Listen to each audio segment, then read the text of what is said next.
tudo bom? Essa aqui é a primeira videoaula de matemática discreta. A gente vai fazer uma revisão do que a gente viu na época que a gente tinha aula presencial, há muito tempo atrás.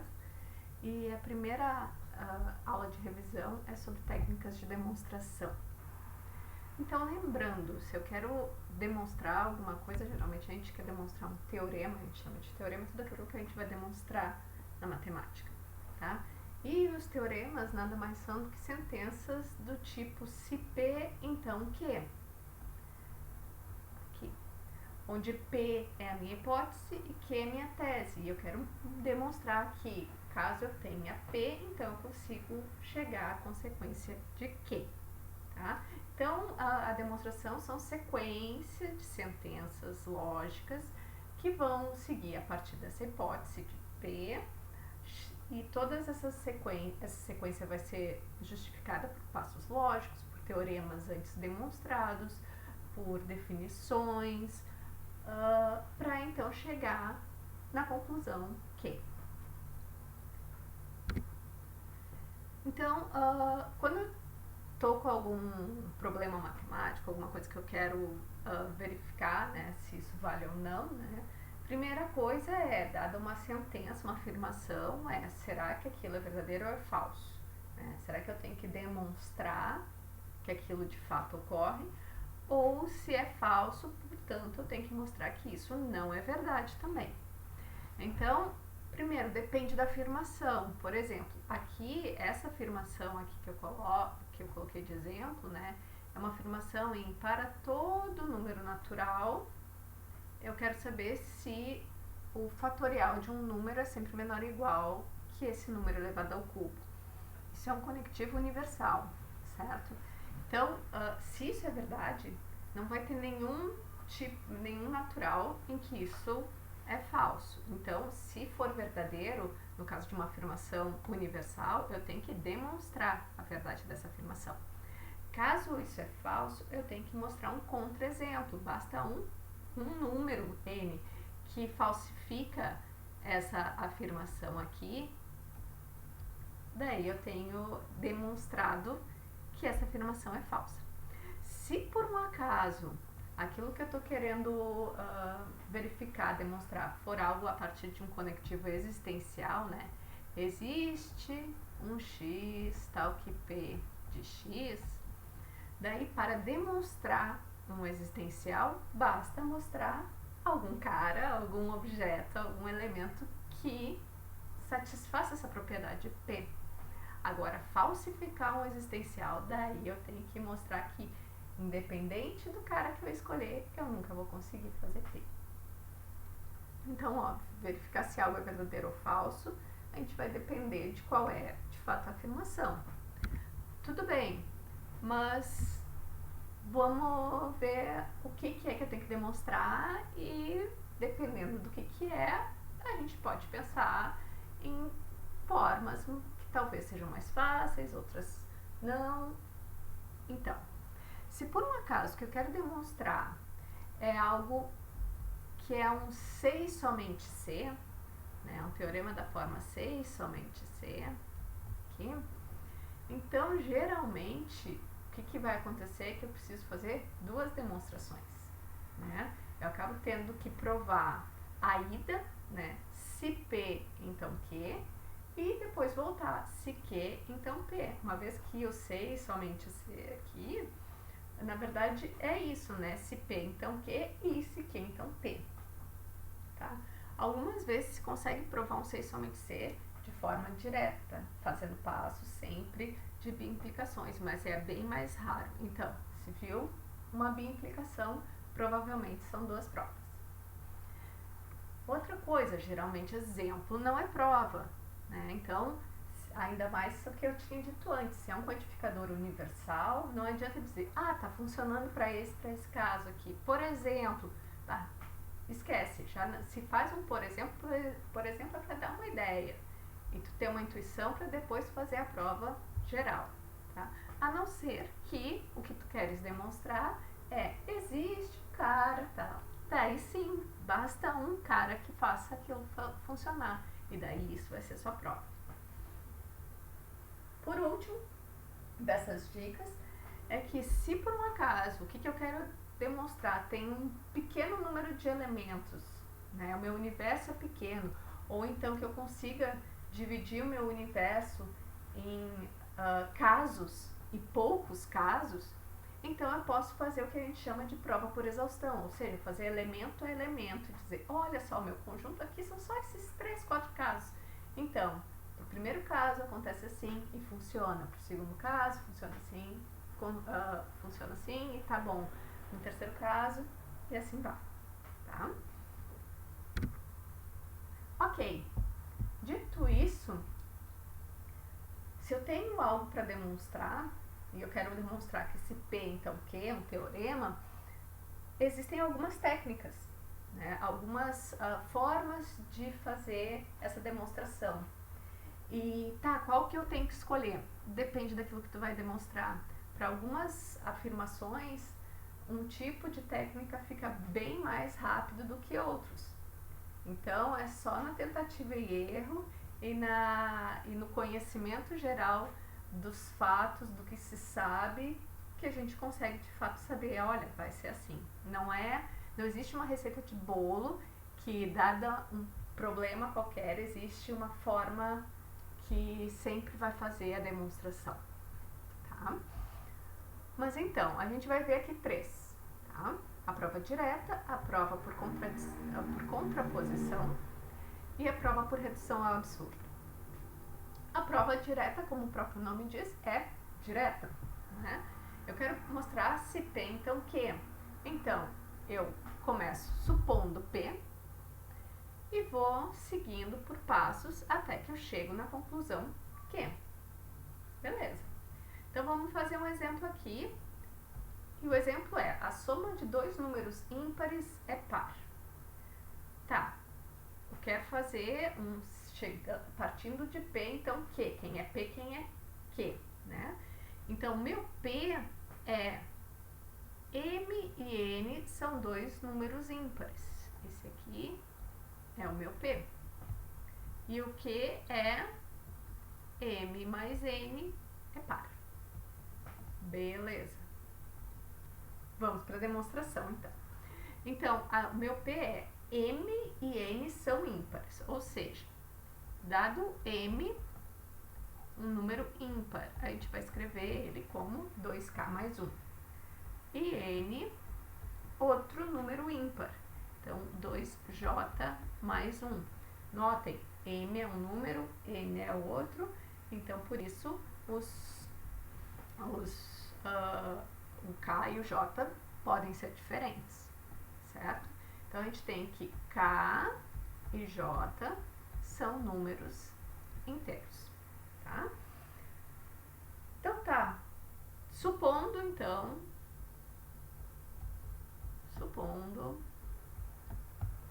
que M e N são ímpares, eu quero demonstrar que M mais N vai ser par. Então tá, então vamos fazer o que é M mais N. Como a gente sabe que M é 2K mais 1, coloco aqui 2K mais 1, mais o N, que é 2J mais 1.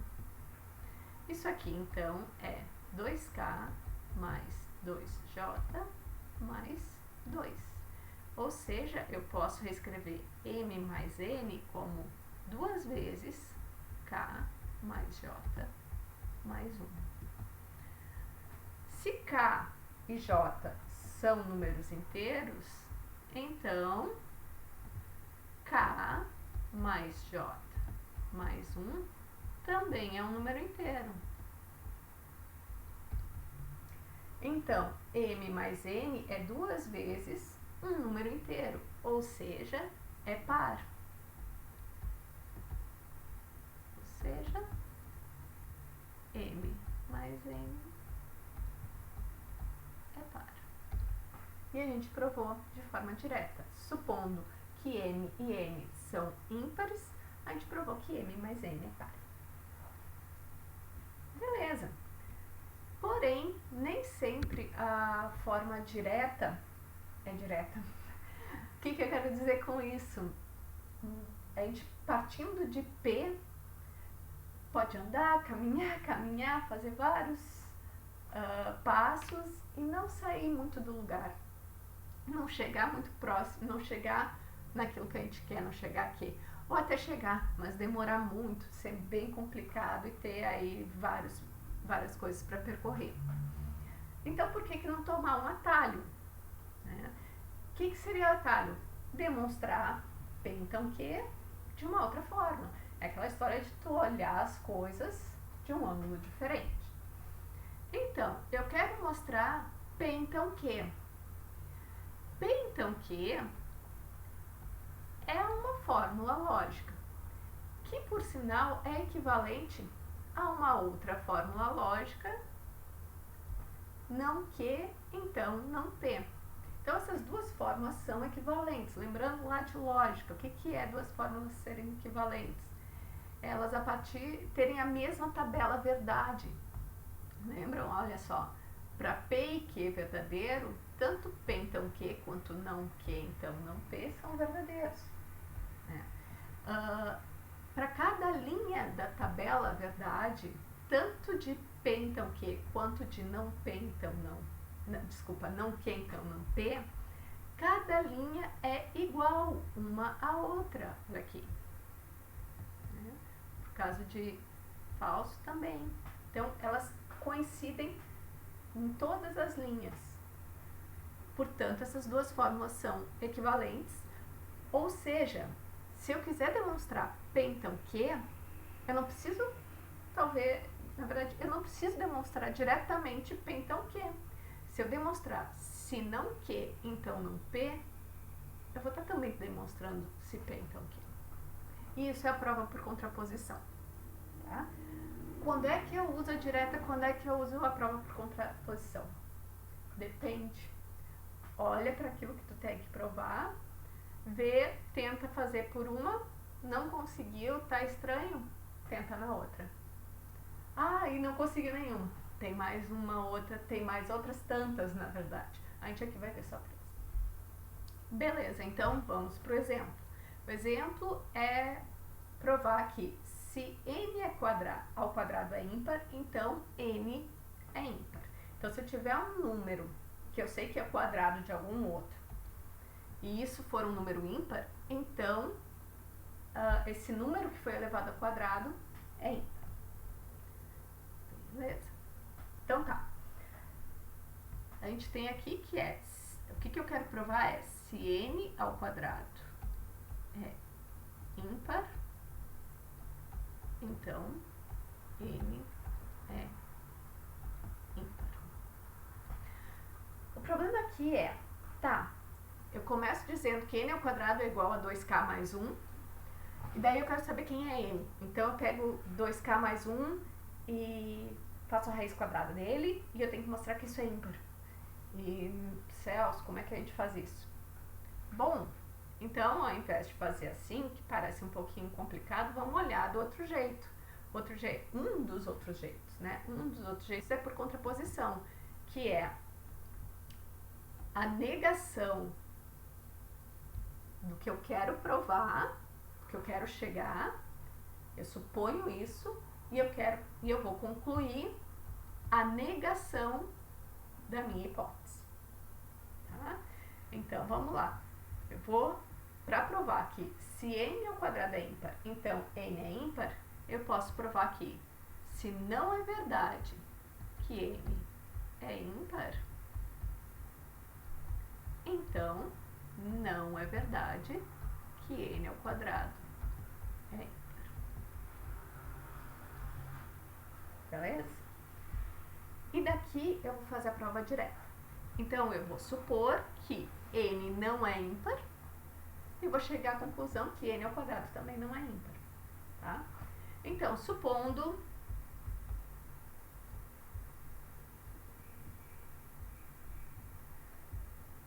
vou deixar aqui mais bonitinho esse supondo que n é par, porque se ele não é ímpar, então é par.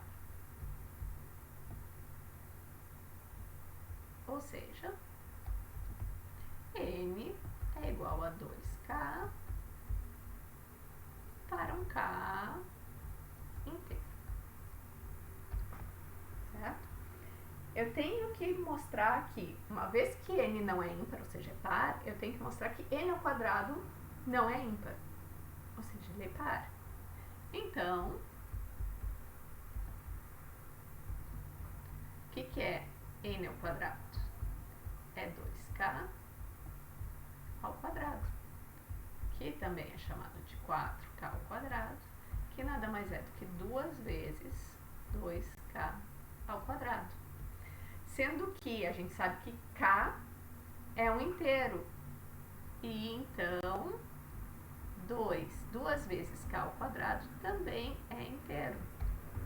Logo, n ao quadrado é par. Ou seja, se n ao quadrado é par, então n ao quadrado não é ímpar.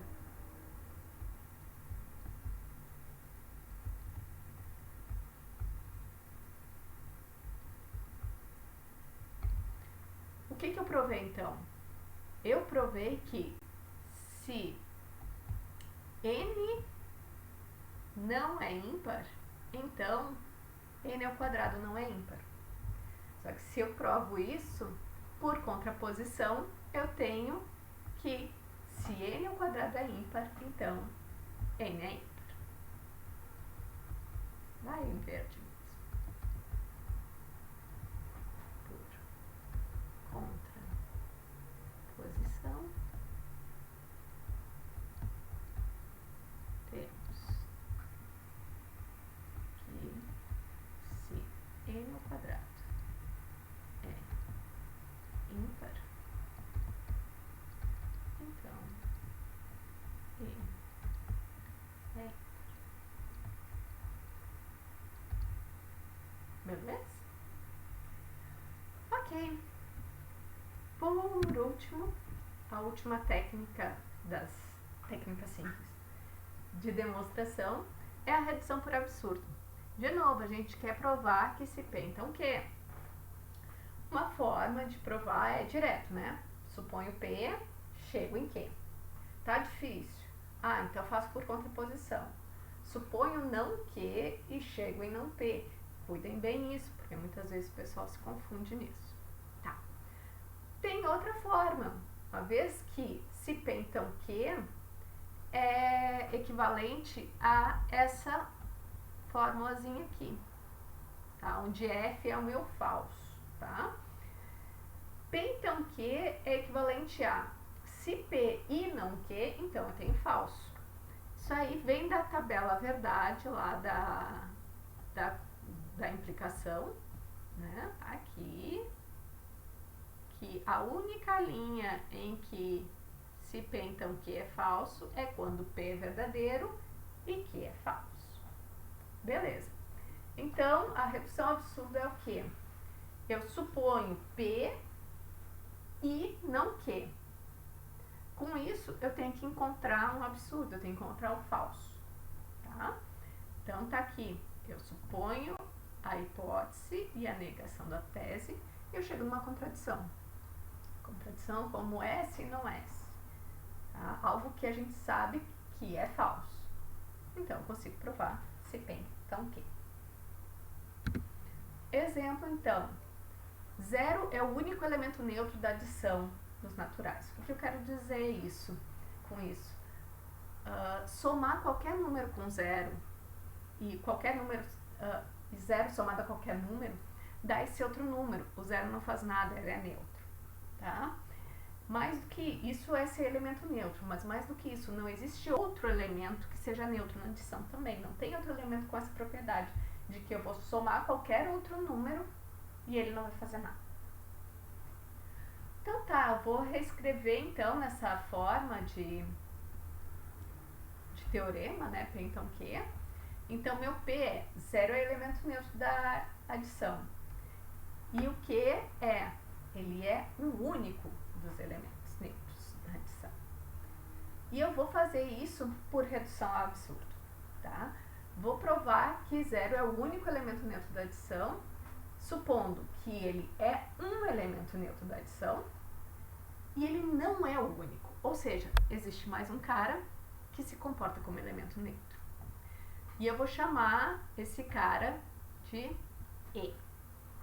Beleza? Vamos a isso. Ok. Então, como a gente tinha dito, o zero é elemento neutro da adição.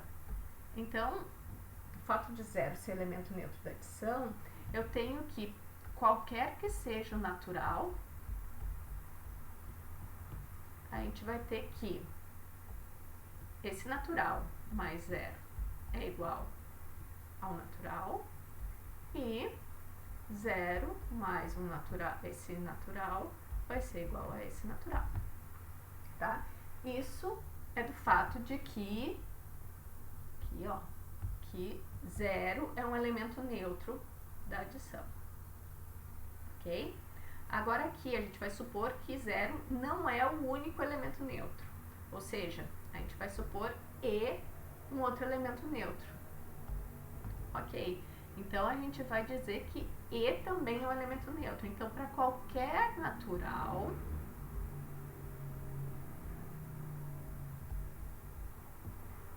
E também vai ser elemento neutro. Então, N mais o E tem que ser igual a N e E mais N é igual a N, qualquer que seja o natural. Beleza. Mais do que isso, a gente tem que o zero não é o único. A gente está querendo dizer que E é diferente de zero. Beleza? Ok. Tá bom. Com isso, eu pergunto, se eu tiver zero mais E, quanto que vai dar isso? Se eu for ir pela definição 1, eu tenho que tanto 1 quanto 2 vale.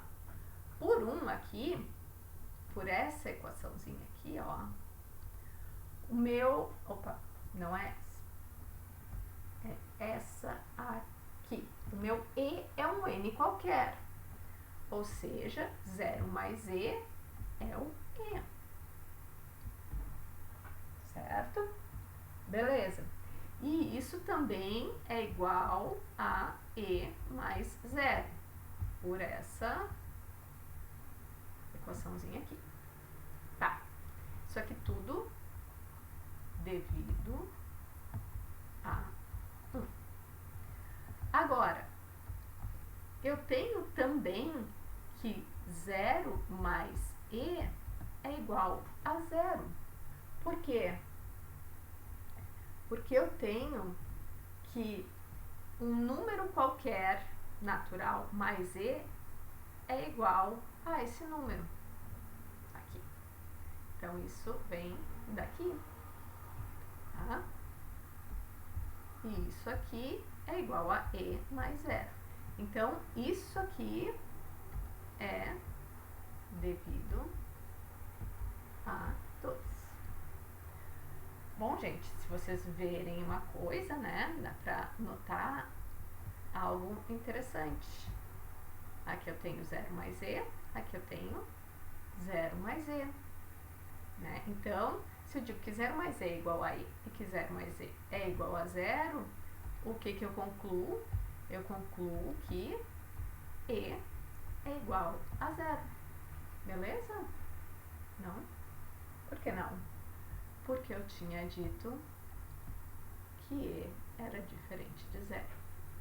Então, E é diferente de 0 e E é igual a 0, o que é uma contradição. Portanto, quando eu disse que, na verdade, 0 não era o único elemento neutro da adição, aquilo era inconsistente. Por isso, eu tenho a prova de que 0 é o único elemento neutro da adição. Bem, gente, é isso de técnicas de demonstração simples é o que a gente vai ver, essas três. E para a próxima videoaula a gente rever o que é a indução matemática e aquela brincadeirinha dos dominós, tá? É bom ir lá para aula. Até mais!